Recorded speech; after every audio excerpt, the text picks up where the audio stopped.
You think you are better than me just because you were 30 years younger? Hey guys, so I just saw Terminator Genisys and it wasn't very good, but it's not that bad. This is actually going to be a real quick review because there's really not a lot to say about this movie. It's just an average movie. It's not a good movie. I would only really watch this movie if you have literally nothing to watch.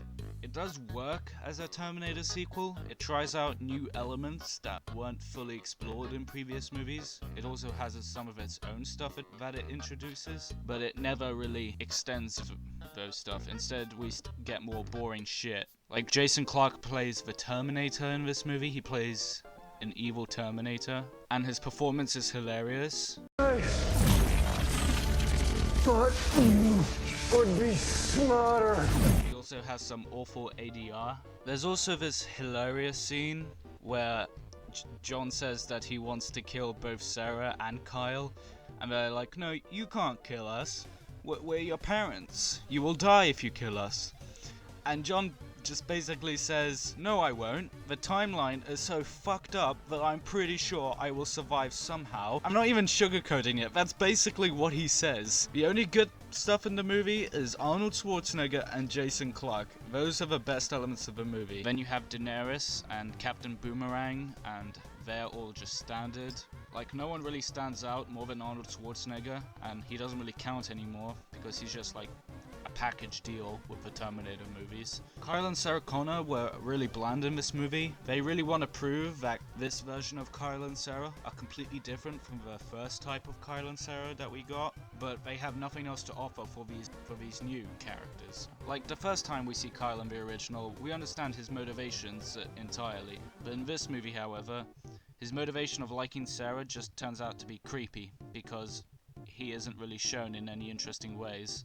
There's also a scene early in the movie where John is like, Kyle, I'm sorry that I have to do this, and I promise you that I would have done any other way if it was possible. Now, presumably, he's talking about sending Kyle back in time, which John knows will end up killing Kyle. But the funny thing is, Kyle has no idea what he's talking about, and I was laughing my ass off. So the point of this movie is for our main characters to stop Judgment Day before it happens. You know, is something we definitely have not seen before, especially not more than once. Part of the reason why this review isn't as long as my other Terminator reviews is because this movie does so many similar problems to Terminator 3, and I kind of already went all out in that video, so check that one out if you want to. To summarize what I said there, I said the villain was stupid.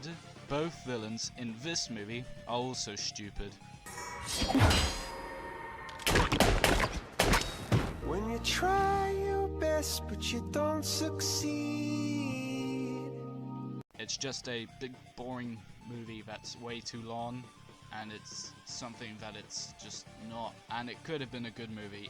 It has a lot of interesting elements, but it failed so bad because of dumb shit. It had that opportunity, but writing is really important, and if you fail the script and the characters, then you're basically fucked. This is definitely the most bland Terminator movie. I think I'm gonna give this one monotonous and tasteless 4 out of 10.